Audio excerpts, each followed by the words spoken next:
temos novamente em nossa série uma seleção da Holanda. E de novo, a equipe que serviu como base para a Laranja Mecânica foi o Ajax, mais especificamente o Ajax de 1995, que contava com nada mais nada menos que Van der Sar, Frank de Boer, Ronald de Boer, Edgar Davids, Clarence Seedorf, Heisinger, Mark Overmars e Patrick Kluivert. Considerada pela maioria dos holandeses como sua melhor seleção desde 1974, melhor inclusive que a campeã europeia de 1988, esta geração podia não ter um craque do nível de Van Basten, mas tinha craques em todas as posições. Era uma seleção homogênea. Mas esta super seleção quase não chegou com todos estes nomes na Copa do Mundo da França. Muitos jogadores daquela seleção eram nascidos ou descendentes de surinames, e isso causava um desconforto na mídia local. Bastou que uma fotografia fosse publicada com uma aparente separação étnica nas mesas para ser levantado um possível racha no grupo holandês. Com a exposição desta fotografia, o clima interno acabou ficando estremecido e a Holanda não foi bem na Eurocopa de 1996, sendo eliminada pela França nos pênaltis. Outro ponto crucial foi o corte de Edgar Davids, após brigar com o comandante Guus Hiddink. O jogador voltaria a ser convocado apenas no ano da Copa do Mundo, já que estava voando no meio de campo da Juventus. Muitos anos depois, em sua biografia, o atacante Patrick Kluivert disse ter ficado muito irritado com a situação plantada dentro daquele grupo, que não tinha nada a ver com a realidade deles a publicação, já que naquela seleção, brancos e negros interagiam sem distinção ou preconceito. Antes da volta de Edgar Davids, o técnico Guus Hiddink instituiu uma cartilha de normas e comportamentos para seus comandados, a fim de evitar qualquer burburinho para a imprensa e da própria torcida. Os jogadores compraram a ideia, pois sabiam do potencial daquela equipe e queriam fazer história, nem que para isso tivessem que passar por algumas restrições. O resultado disto foi a classificação direta para a Copa do Mundo, com 6 vitórias, 1 empate e 1 derrota em 8 jogos, 26 gols marcados e apenas 4 sofridos. Próxima parada, Copa do Mundo. No primeiro jogo da Holanda na Copa contra a Bélgica, a Laranja desde o início dominou as ações do jogo, não dando muitas chances ao adversário. Porém, como normalmente acontece, o primeiro jogo da Copa é rodeado de nervosismo. Os favoritos holandeses acabaram por criar muitas chances, mas não tiveram a eficiência necessária na conclusão a gol. Estreia decepcionante em 0-0 contra o adversário mais difícil da chave. Para piorar, expulsão de Kluivert por desferir uma cotovelada em Stellens, com quem discutia após não ter sido marcada uma falta em um lance. No segundo jogo, o adversário perfeito para desencantar: a fraca Coreia do Sul. Porém, grande susto no início do jogo, com perigoso chute contra o gol de Van der Sar. Depois disso, só deu os laranjas.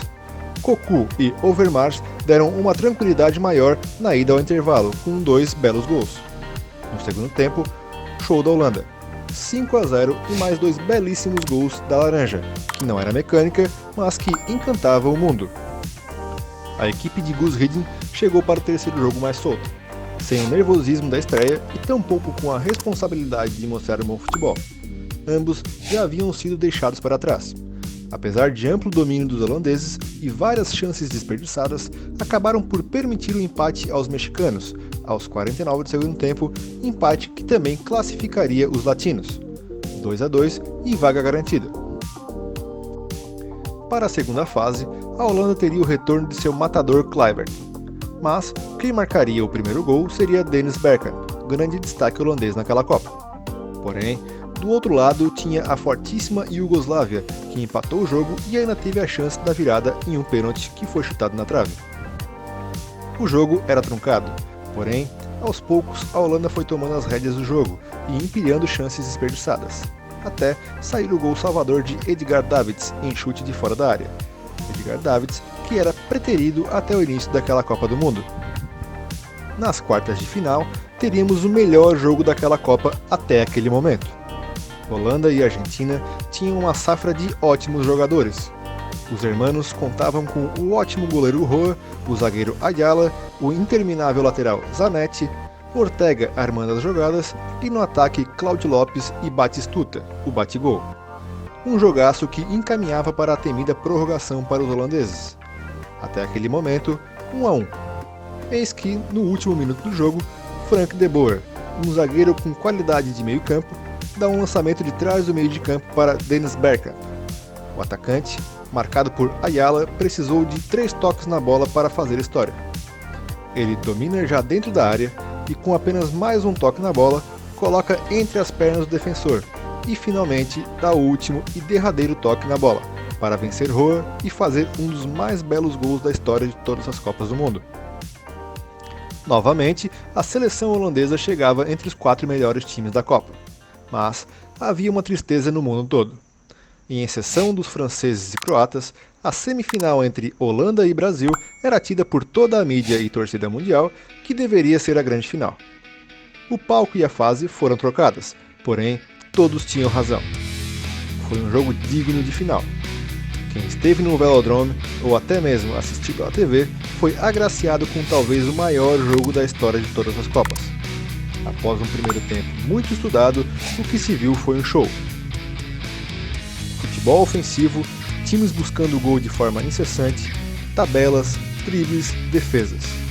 Enquanto o Brasil apostava no melhor jogador do mundo, a Holanda apostava em seu centroavante, explorando o fraco desempenho da defesa brasileira nas bolas aéreas. O Brasil abriu o placar com Ronaldo, em linda enfiada de bola de Rivaldo. Vamos torcer para que o Júnior Baiano resista bem, ele que deu a pinta de ter sentido o músculo ali. Rivaldo, para Ronaldinho, olha o gol, olha o gol, olha o gol, olha o gol, olha o gol, gol! Brasil!